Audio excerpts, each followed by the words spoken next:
Radhe Radhe friends, जय श्री कृष्णा। स्वागत है आप सभी का मेरे चैनल में।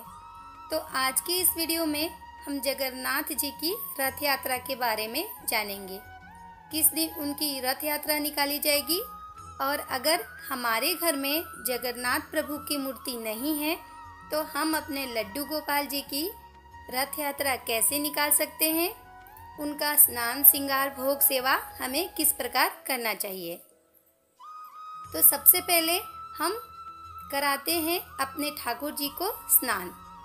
इसी के साथ मैं आपको बता दूं कि 20 जून दिन मंगलवार को जगन्नाथ जी की रथ यात्रा निकाली जाएगी और जो जगन्नाथ जी का स्नान था वो 4 जून को हो चुका है।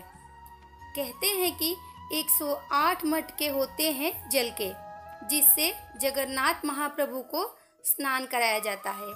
इसके बाद प्रभु 15 दिनों के लिए बीमार हो जाते हैं। तो बीमार क्या होते हैं, ये भी प्रभु की एक लीला है, उनकी भक्तों के प्रति अपने लिए प्रेम देखने की और थोड़ी सी सेवा ज़्यादा कराने की। तो अगर आपके घर में जगन्नाथ जी की मूर्ति है तो आप उनकी सेवा इस तरह से करें, थोड़ा सा ज़्यादा ध्यान रखें उनका। इसके बाद यात्रा शुरू होती है। 15 दिन के बाद तो 3 रथ तैयार किए जाते हैं, जिसमें सबसे आगे का रथ जो होता है उसमें होते हैं बलराम प्रभु जी और दूसरे नंबर पर जो रथ होता है वो होता है सुभद्रा जी का, और जो तीसरे नंबर का रथ लास्ट का होता है वो होता है हमारे जगन्नाथ महाप्रभु का। तो जगन्नाथ महाप्रभु कौन है? श्री कृष्ण भगवान ही तो है।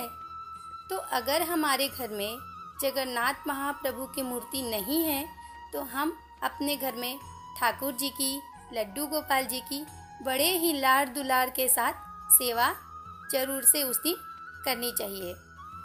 सबसे पहले हम स्नान कराएंगे। तो मैं यहाँ चंदन से स्नान करा रही हूँ, आप चाहे तो पंचामृत से भी करा सकते हैं, आप जैसा चाहें वैसा करा सकते हैं। जो खास दिन होते हैं ना, उस दिन हमें अपने लड्डू गोपाल जी की सेवा विशेष रूप से करनी चाहिए। तो ये देखिए स्नान हो चुका है हमारे ठाकुर जी का। अब मैं इत्र की सेवा दूंगी। तो अच्छे से ठाकुर जी को पोंछ ले, इसके बाद हम इत्र से मालिश करेंगे।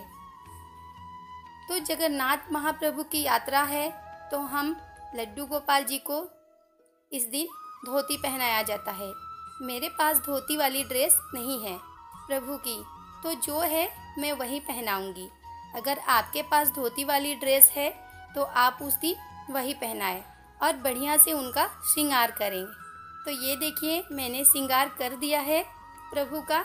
मैंने क्या किया है, प्रभु ने जैसे करवाया है मैंने वैसे ही उनका श्रृंगार किया है।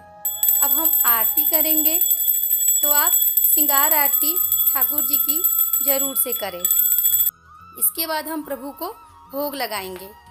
तो भोग में आप जो चाहे वो भोग लगा सकते हैं, पकवान का, मिठाई का, जिस तरह का हो सके आप भोग लगाएं। इसके बाद अगर आप रथ तैयार कर सकते हैं तो रथ तैयार कीजिए, नहीं तो एक चौकी पर ठाकुर जी को बैठाकर फूलों से अच्छी तरह से सजाकर 2-4 लोग मिलकर उठाए और जगन्नाथ महाप्रभु के जयकारे लगाते हुए पूरे घर का एक चक्कर ठाकुर जी को जरूर लगवाए। तो आप इस तरह से भी जगन्नाथ यात्रा के दिन अपने ठाकुर जी की, अपने लड्डू गोपाल जी की सेवा कर सकते हैं। अगर वीडियो आपको अच्छी लगे तो लाइक कीजिए, मेरे चैनल को सब्सक्राइब कीजिए। Thank you. राधे राधे। जय श्री कृष्णा।